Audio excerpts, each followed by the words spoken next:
এই যে বায়ু আমাদের এই লাইনে আসতে গেলে আগে হতে হয় কি সংসার উদাসীন। সংসার উদাসীন সংসার উদাসীন যারা হয় তারাই এই লাইনে বাউ খোঁজে, গুরুতত্ত্ব ভেদ খোঁজে। হ্যাঁ, যেমন এই যে এখানে এই যে পানি আছে, পানি বইতেছে না, আমাদের এটা আশুরি বিল। যে আমরা সাধারণতভাবে এবাদত যে ধর্মেই করি পানি ব্যবহার আছে, এবং শরীরেও 3 ভাগ পানি, এই পানিটা গ্রহণ করি। আর পবিত্রতাও আমরা এই পানি দ্বারা হই। কিন্তু এখন কথা হচ্ছে যে পানি পবিত্র কী দেওয়া হয়? আচ্ছা, পানিও পবিত্র লাগে? পানি পবিত্র লাগবে না, ওটা তো সৃষ্টি দয়ালে। এই সৃষ্টি, এই পানি কী দিয়ে পবিত্র হবে? এখানে একটা প্রশ্ন আসলো, কিন্তু তোমাদের তো প্রশ্ন করা যাবে না। তোমরা আসছো আমাদের এখানে, মনে রাখছো, আমি তো এত লক্ষ লক্ষ দয়ালের কাছে কৃপা জানাই এবং খুশি। এইটা হচ্ছে যদি কোনো মহামানব, পাপবিহীন মানুষ যদি এই পানির মধ্যে চরণ ধুতু করে, তাহলে পানিটা পবিত্র হবে। চরণ আবার 5 প্রকার। কোন চরণ ধুতু করবেন? গুরু ধরতে গেলে এগুলো হলো গুরুপন্থার আচার।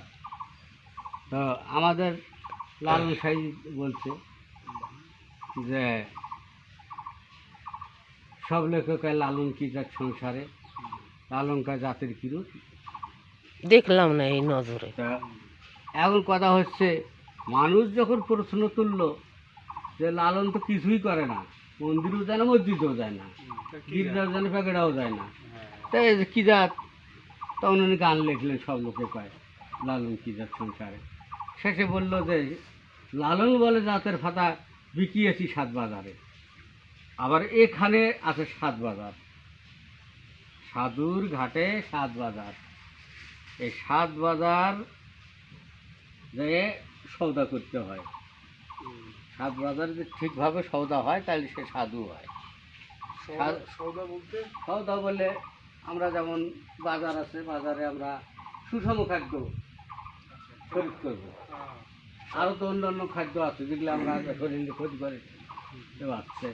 সাধুর 7টা বাজার, এর মধ্যে সুষম আছে, অসুষম আছে। আমাদের গুরুর মাধ্যমে পরিচয় হয়ে খুঁজে খুঁজে গ্রহণ করতে হবে, নিতে হবে। এগুলো দর্শনের কথা।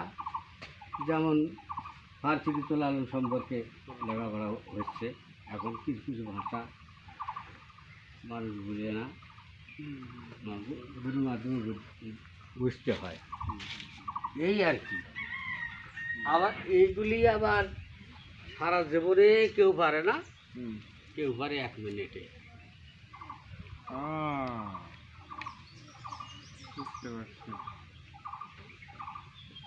সব কিছু সে ভবনীলা ছেড়ে দিল। কেউ আছে সারা জীবনও পারে না, না, না, কেউ না, আছে না। কারো কাছে 1 মিনিটের বিষয়। 1 মিনিট বিষয় ভবনীলা বাদ দিয়ে দিল। গুরু যাহা বলবে তাহাই করবো, সত্যবাদী চলবে। হ্যাঁ, যেমন ঈশ্বরচন্দ্র বিদ্যাসাগর যখন বিবাহ করলো, বাসর ঘরে গেছে, তখন ওনার রমণী বলল যে তুমি তো বিদ্যাসাগর, ঠিক আছে, কিন্তু তুমি যে আমাকে চালাবা, তোমার এই বিদ্যে, তোমার গুরুকে, ঠিক তো? এই আবার সেই গুরু ধরে শিক্ষা করে তারপরে তারা একসঙ্গে চলাচল করলো, জীবন সঙ্গে। আবার নারী যারা আপনার ঘরে আছে তারাও 5 প্রকার, পুরুষও 5 প্রকার। বউ বউ বলে না মানুষ, রমণী বলে, গৃহিণী বলে, অর্ধাঙ্গিনী বলে, হতে হবে সহধর্মিণী। এটা দরকার, এটা দরকার। তো সহধর্মিণী যখন হবে তখন আপনার এবাদত আবাদত সে আপনার সঙ্গে করবে। এই যে আমাদের এইগুলি কথায় আর কি কথা, পুরুষ পাঁচ পাঁচ প্রকার যে বললেন, এটাও আছে। ওই রকমই। কি বলা যায়? পতি, উপপতি, সপতি, বিশ্বপতি, জগৎপতি। হ্যাঁ। গুরুপতি। রাইট না? আচ্ছা, জগৎপতি, যখন আমরা জগৎপতি ভাবি তখন আমাদের যারা সাধু সন্ন্যাসী বৈষম্য আছে এবং মাওলানা মুফতি আছে এবং যারা এই আসে সবাই কিন্তু মাথায় কাপড় দেয়, তাই না? যেমন আমরা এই সময় জগৎপতিকে ভাবতেছি যে যখন আমার গুরু যদি আসবে আমার সামনে তখন আমাকে মাথায় দিতে হবে, দিয়ে ভক্তি করুন, যা করা লাগে তাই করতে হবে। তো এখন আমরা আছি বর্তমান সভাপতির মধ্যে, মানে নিজেই আমরা সব মনে করতেছি না যে কেউ বড় কেউ ছোট, হ্যাঁ নিজেই আমরা সব এটার মধ্যে আছি বর্তমানে। এই এই বাউল শিক্ষাটা এইরকম। তবে আবার সঠিক বাউল যারা তারাই আবার আলোকিত হয়, অমর হয়। তো অমর কি জিনিস? মরে কি আবার ফিরে আসবেন? আর আসবেন না। আপনার সৃষ্টি আপনার থাকবে, এই ধরার মধ্যে থাকবে, ধরাধামে। আপনি দেহ ত্যাগ করার পরে মানুষ হবে। যেমন আমি রংপুর বেতারে 60টা গান পাঠিয়েছি, 60টা গান পাঠিয়েছি বাংলাদেশ টিভিতে।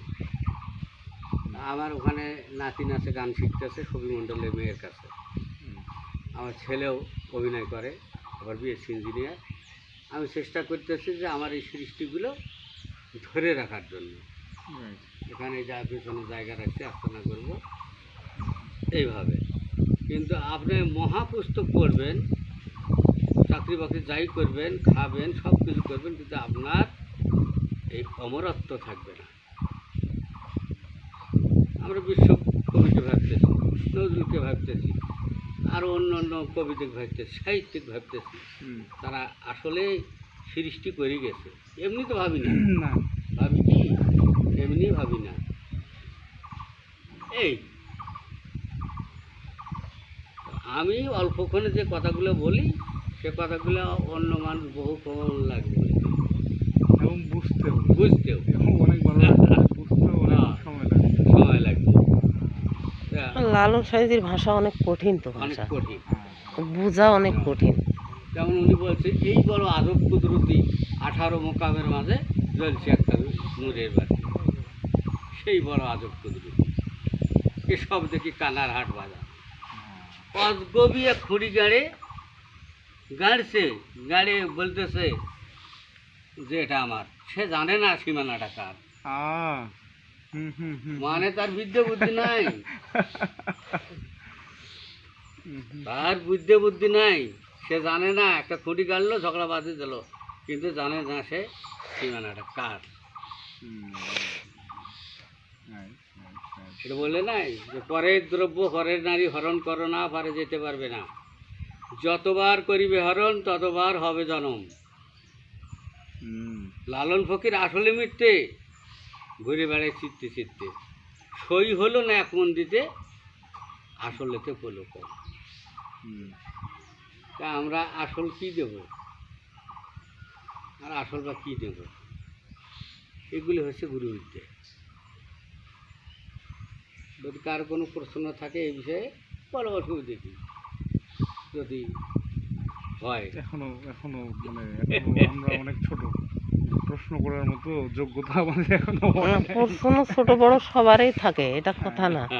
প্রশ্ন থাকে, প্রশ্ন কখনোই অফ হয় না, প্রশ্ন ছাড়া কখনো উত্তরও আসে না, প্রশ্নই আগে। আমি যেমন গান লিখছি যে তুমি বাজার দেখে দোকান খোলো, লইলে দোকান খোলো না, ভাবক পেলে বিক্রি করো, লইলে বিক্রি করো না। কিনতে গেলে দোকানের মাল আগে দেখিও ভেজাল, হ্যাঁ, তারপরে খরিদ করো, কোন গুদামে বন্দি করো, চাবি যার তার হাতে দিও না। সাধ্য মতো খরিদ করে নিয়ে আসে চাবি দিও না। যদি আসে খরিদ্দার, হয় সে সবুরদার, তুমি লক্ষ কোটি কথা বলো, যেন মনের ঘর থাকে না। তোমার ছাত্র, তোমার অনুসারী যেন বুঝে। কাঙ্গাল রইল পুতুল শাহ, তাই মিটল না আশা। আমার নাম পুতুল শাহ। হ্যাঁ, করিতে পারলাম না আমি গুরুদের সেবা। গুরুদের সেবা যদি ঠিকভাবে করতে পারতাম, তাই আমি কি এই জায়গায় থাকতাম? যতটুকু করছি ততটুকু পাইছি, এই তো। যতটুকু একজনের জন্য করবা ততটুকুই পাবা, বেশি পাওয়ার কোনো যুক্তি আসে না। যুক্তি আছে, বেশি হবে না, এগুলি কথায়। আর কথা না বলাই আমরা